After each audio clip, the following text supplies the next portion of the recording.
Welcome to the MVP Show. Today I'm having a chat with Tobias and learning from him his journey to becoming a Microsoft Business Application MVP, and more recently, recategorizing or holding a double category in AZURE as an MVP as well. As always, full show notes can be found at nz365guy.com/219. Now let's get on with the show.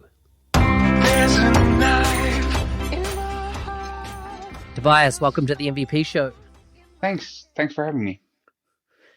Well, I feel kind of a bit daunting having you on the show, being that you're a professional podcaster yourself, isn't that right? Yeah, well, professional, absolutely not. It's just a hobby. Doing a bit of podcasting there on a completely different domain in sports. But yeah, you're right. I've been doing this for a couple of years now. Awesome. So tell us a bit about what your what's the name of your podcast and what's it about? Actually, I'm just a part of a bigger one. It's called Sports Radio 360 DE because it's the German one, with a couple of English content as well, but usually it's German, and they cover all the different sports. Germany is very, very soccer heavy, but they try to cover all the sports. So at some point they ask for people if they want to join in and be part of the show as well. So I volunteered to cover the local professional basketball team, which is competing on the highest German level. So they ask for people who want to go out and interview players and interview coaches and the commentators.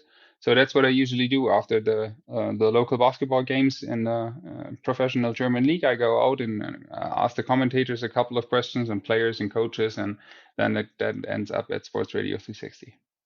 So tell us a bit about where in the world you're located and what do you do for a job?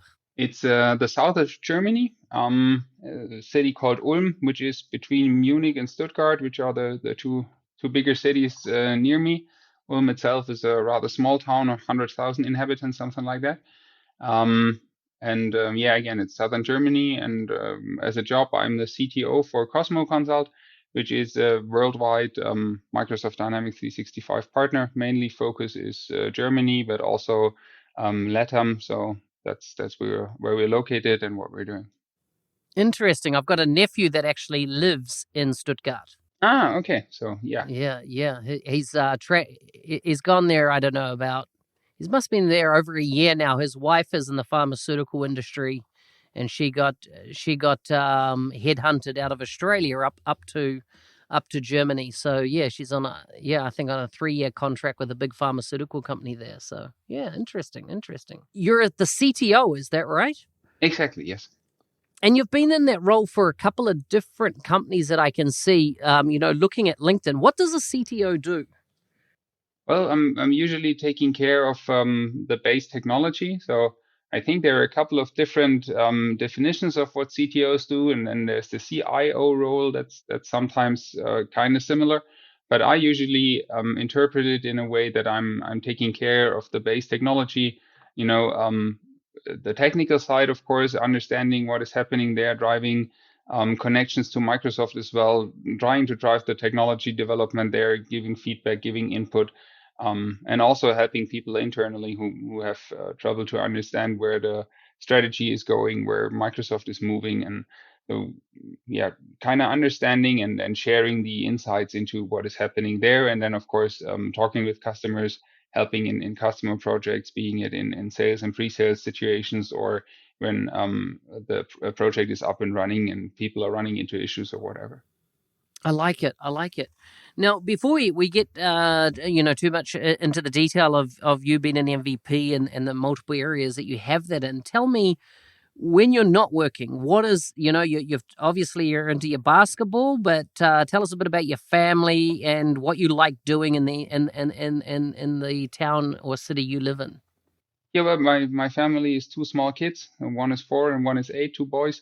So I try to spend a lot of time with them if possible. And then it's sports, as you said, basketball, playing it myself, but I'm really a very bad player, unfortunately. But watching basketball, and then for active sports, it's more tennis. I've been doing that since, like 30 years now. And then other sports like jogging and fitness and that stuff. But I try to stay mainly with my family because the job is demanding a lot of time, and there's not a lot of free time apart from the job. So I try to spend as much as possible with my family. Nice, nice. And how has this COVID situation affected your business and lifestyle? Well, I've been changing companies in October last year, so it's a bit more than half a year now. And I started in the home office. I've never done that before, so that was a big change, apart from obviously changing the company, but moving from a traditional office setting to a home office setting. And it took me a couple of weeks to get started there, to be honest, but then it felt very comfortable. So the big change for a lot of people was moving to the home office. And for me, actually, I had done that a half a year ago and was really set up and comfortable. So that didn't change too much. I was traveling a lot, seeing the different locations and entities that are part of Cosmo Consult. So I actually had done too much traveling in November, December, January, February, which made a lot of sense to get to know each other and understand each other. But then it was good to cut down on the traveling a bit. So actually, on the work side, on the business side, it feels not that bad for me. We do see, of course, that business is slowing down a bit, but it hadn't hit us that bad yet. And I hope it keeps that way, of course, because we're seeing companies opening up again and that stuff. So I would hope that it doesn't have too much of an impact. Of course, there has been an impact, but it wasn't too worse until Mm, now. mm, mm. Yeah, yeah, yeah. So tell us a bit about your business applications MVP, correct? Exactly. Business applications coming from a NAV and Business Central background. For a lot of years, I've been working on a company that only did NAV, and now Cosmo Consult is working across the whole Dynamics 365 portfolio. Actually, also Microsoft 365 and Azure, and that was a good fit as I also had become an Azure MVP last year. So I was a Business Applications MVP. Now I'm also an Azure MVP. So that's kind of a good fit, and it makes sense because I'm looking at base technology most of the time, and I'm doing that for the business applications as well. So I'm able to post an invoice, but that's maybe as far as I can go in a business central client. So there's not too much I can do on the functional side, but really on the technical side. So that's what made sense for going for the Azure MVP as well, and that's a good fit right now. And so, how do you juggle and like what's the difference to being an MVP in a single category as opposed to being in a dual category? Now, what's the fundamental difference? Well, I think the most important thing for me is to always think about the kind of contributions I do. You know, when I try to secure a speaker spot at a conference or something like that, I always try to make sure that it works for both sides. So if I'm doing something for business applications, then I try to sprinkle in a bit of Azure as well. Trying to see how it runs on Azure or some technical stuff I can put in. And if I'm doing something on the Azure side, I try to make sure that the example that I'm using is something that's coming from the business application side. So, of course, I'm doing a lot of things that are only for NAV or Business Central or CRM or whatever on the business application side, and also some things that are only on the Azure side. But if possible, I try to combine those two to make sure that it's easier to bring in the contributions that you need to stay an MVP. Yeah, yeah, yeah. And so, tell me about your journey to becoming an MVP. How did it start off? Your nomination process, that type of thing. You've been an MVP, what, coming up 4 years now? Yeah, exactly, exactly. Well, that was kind of interesting because I saw other MVPs. I started blogging and doing a bit more, and I thought, well, I think there's still something missing, but I actually don't know what it takes to become an MVP. Luc van Vogt, one of the Business Central MVPs for a very long time, he was working for a time at the same company group that I was working, so I was in contact with him. I knew him. I had at that time, and I still have the utmost respect for him and the others, but it felt like, well, let's see how far I can go. And it was kind of difficult. I reached out to a couple of contacts inside Microsoft and asked them, what do I need to do and that kind of stuff. But to be honest, no one could really tell me. I mean, there's the website that says some things, but not what are the hard requirements and would I fit in there. So I decided, well, just let's give it a try, and then I will get some feedback. This is missing, that is missing, and then I can make a decision if I want to tackle those and work toward becoming an MVP. And that was rather a journey. I think at that time the nomination process wasn't handled too well, so I had to send in like 3 nominations to get an answer. But the answer then was welcome to the MVP program. So that was the story. I tried to find out what the requirements are, and then I actually got accepted already. That's my story there. So it was worth the persisting. Yeah, absolutely, absolutely. Did anything change for you from a career perspective, or personal, when you became an MVP, or even in hindsight, since being an MVP for some time?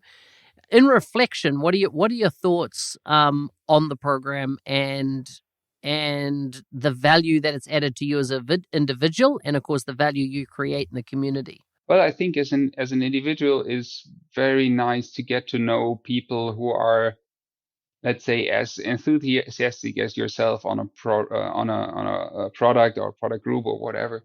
So that really made a change to me, because of course I had my colleagues who are also working on the same area and thinking and talking about that, but having kind of a broader network of specialists on the same area, that made a change to me. I think it made me more enthusiastic and enjoyed even more to work on that side. Um, and then from a business perspective, I've been working for the last company for a very long time. In the end, I ended up there at almost 12 or 13 years. So I'm not 100% sure, of course, but I don't think it made a big difference in my last company. I was kind of at the same level before becoming MVP, so that didn't change a lot. But I'm kind of sure that the part of becoming or changing to the new company was being an MVP already. I think that makes a difference.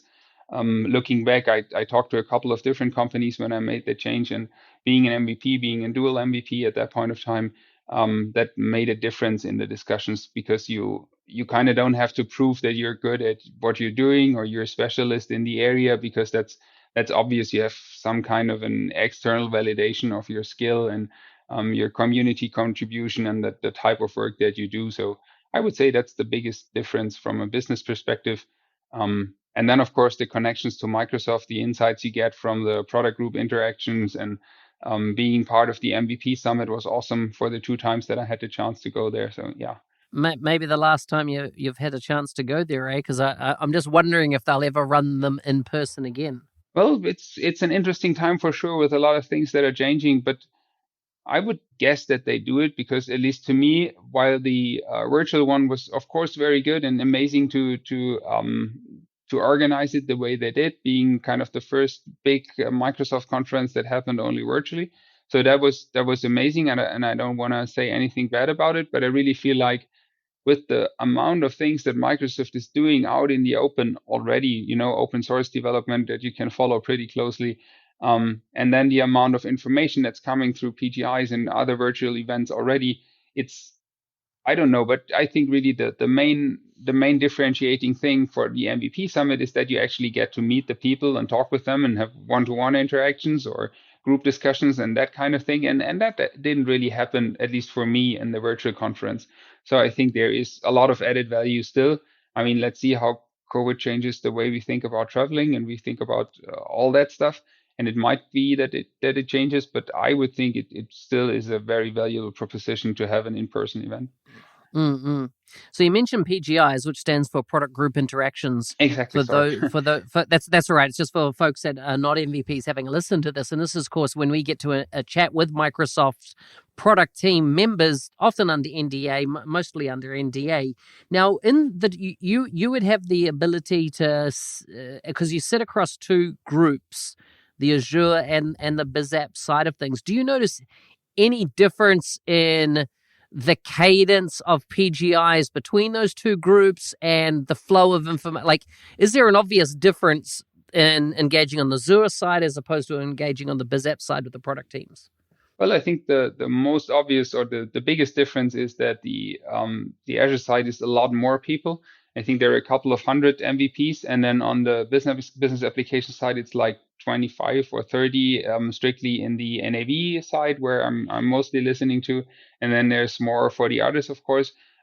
But it's a lot more closely knit, and you know everyone. You've probably met everyone at some point of time, and it's more of a closer connection there, because the lead on the NAV side also is doing a very, very good job in keeping everyone engaged, and trying to find out what the interest is, and scheduling very interesting PGIs. You probably know the people who are talking from having met them personally as well. And of course, with the size of the Azure program, there's a lot more content coming. There's a lot more people that are invited to the PGIs and that are actually joining. So it's more of an, so to speak, official setting, and you don't usually get a one-to-one discussion or little group discussions, but it's usually more of a wider audience. And of course, that works also very well, and it's very valuable content that's coming there. But it's kind of a different feeling because it's such a bigger group.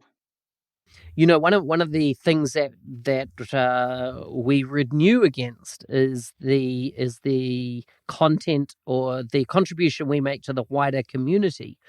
When you think of contributions you make to the community, kind of what areas do you focus on from a contribution perspective? Well, it's usually the technology stuff. So as I said before, it's not functional. It's not sharing tips and tricks how to use stuff or something like that, but it's really sharing open source projects that I created, sharing ideas, concepts, how to use technology, how to bring Azure and business applications together, and really. I'm sometimes I'm wondering how many people are actually reading that, or the amount of feedback that I'm getting, because it feels like I'm really focusing on deep down technical details that not a lot of people would be interested in, just because it's not their job, it's not their business. So, but still, there seems to be quite an audience that is watching this and giving feedback, and sending ideas for improvement or whatever. So mainly, I've started off with using Docker containers a lot. I still think that the first Business Central, or at that time NAV server running in a Docker container, was running in my basement, because I looked at this before Microsoft was looking at it, and then it kind of took off, and Microsoft also started to have interest. And there was a guy from the Czech Republic who also had interest in there, and we had that discussion before Microsoft. And yeah, I'm not 100% sure if Jakub Vanek is the guy from the Czech Republic, if he was the one who had the first running, or I was the one. But that kind of is where my technology sharing started off, because I had a feeling like there must be someone else who's working on the same things, and let's share it and see. And indeed, it happened that someone else was coming across it, and we got into a connection there. Wow. Wow. What was the journey like across NAV and then Business Central coming out? There was quite a difference. What was that journey like, navigating it from your perspective, not just with yourself, but also with customers? Well, that actually happened while I was with my previous company, and that one is focusing on public institutions. So it's cities and communities and local areas, and the government institutions there. And it's kind of cliche, but it's still true. They are not the fast adopting ones.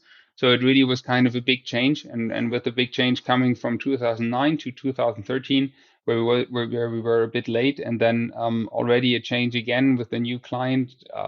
We were kind of, well, we needed to sell it well to our customer. Let's put it that way, so they understand what really the benefits are, and why we are moving forward, and why it makes sense. And when you look at it and you can explain it to customers, then they usually see the benefits, especially with the new development model.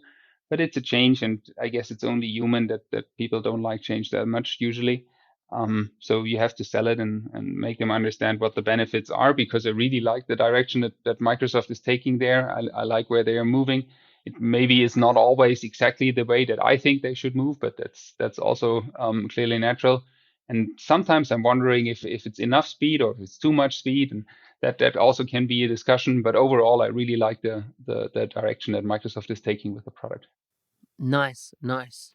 What advice would you give to, if someone came to you today and said, "Listen, just like you said that back that time ago, that you didn't know how to become an MVP and it was hard to find a how-to or anything."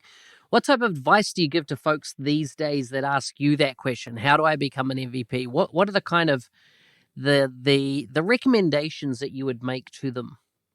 Well, I think it's most important that you do things that are clearly visible and you can externally validate. I had a colleague who was really working a lot on the Office 365 stuff, and he was asking me the same question, but unfortunately, he almost exclusively did his stuff internally. It was a huge company he was working for, but so he really had an impact. And I think in a way, what he did was very valid and would have been worth an MVP, but it all happened internally. So Microsoft didn't have any way to validate the contributions that he did. So my advice would be, if you're doing something, make sure that it's externally visible, that you share it externally, and Microsoft can validate what you're actually doing. And I think it's important to not just repeat stuff. There are a couple of people out there who just take a lot of information and then just retweet it or put it in their blog posts or whatever, and that's valuable to a degree of as well, of course. But I really think it's important to have genuine content and bring something new to the community and help on the technology or functional side wherever you are, and make sure that you're providing something that someone else hasn't provided already. I think those would be the two areas that I would focus on. Excellent. And when you talk about being visible and visibility, what platforms or how, from a practical point of view, how do you be visible? I mean, I started my blog as a public blog as part of our company network. In hindsight, that wasn't a clever idea, because when I changed companies, I had to restart again. But that would be the one advice: make sure that you are publicly seen through a blog or whatever, and then of course be active on the social networks. With probably the most useful ones being Twitter and LinkedIn at the moment. Make sure you're seen there. There is, the usual hashtags that give you some kind of visibility, and then try to find people who are willing to retweet or share your stuff that are maybe more visible at the moment, and then you can start to gain visibility. And I mean, listen to feedback. I had a couple of things that I shared in the beginning where there wasn't a lot of feedback, or people said, I didn't really understand where you're going there. And that's also, I think, very important to understand that people reading something might not be on the same technology level or don't have the same experience that you have. So make sure you're explaining things and make it easy to understand what you're doing, even if it's something complicated. I've adopted, I think, quite early the idea to always have a TLDR in the beginning, so too lazy didn't read, to make sure that people can take a 30-second overview of what I'm writing about and then make a good decision if they want to have the details. And then the details are very detailed, of course, because you want to provide some deep content there as well. But I think that is a mixture that has worked for me very well, to make sure that people can understand easily what I'm talking about and then go into the details if they want. I like it. Alrighty, look at that. Time's already flowing. Let's wrap up with some quick fire questions. These are not necessarily about being an MVP, but just life in general. So are you ready? Okay, yeah. Okay, would you rather live in an apartment in the city or a mansion in the country? Mansion in the country. What was the first thing you remember buying with your own money? I think probably a music CD. Okay. Was it a CD or a record? It was a CD or at the tape? time. Okay, wow. What's the best thing about the opposite gender? Having a different perspective on life. Nice. What are the top 3 things on your bucket list? Wow, that's a tough one. I don't actually have one. Fair enough. If you could go back in time, what one thing would you tell your teenage self? Probably keep going. It will work out eventually. Nice. No, I get it. Who would you like to play in a movie? A professional basketball player. Nice. Tobias, it's been great having you on the show. If people want to follow you on social media, where can they find you? That would be Tobias Fenster on Twitter, and the same on LinkedIn. That's where I usually share my content.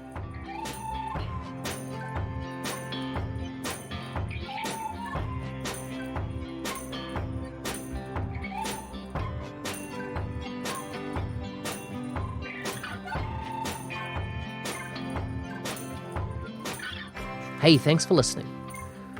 I hope you enjoyed that show. Full show notes can be found at nz365guy.com/219. If you're interested in getting your career on track, maybe you want to consider the 90-day mentoring challenge. It's free mentoring that I run for a period of 90 days each year. More than 200 people enrolled in 2020, and I've opened registrations for 2021. So if you're interested, go to nz365guide.com/90daymc, or just go to the website, and on the navigation you can see mentoring, and you can put in your details there. So once I launch the next intake, you can get involved. As I said, full show notes can be found at nz365guide.com/219. See you next time.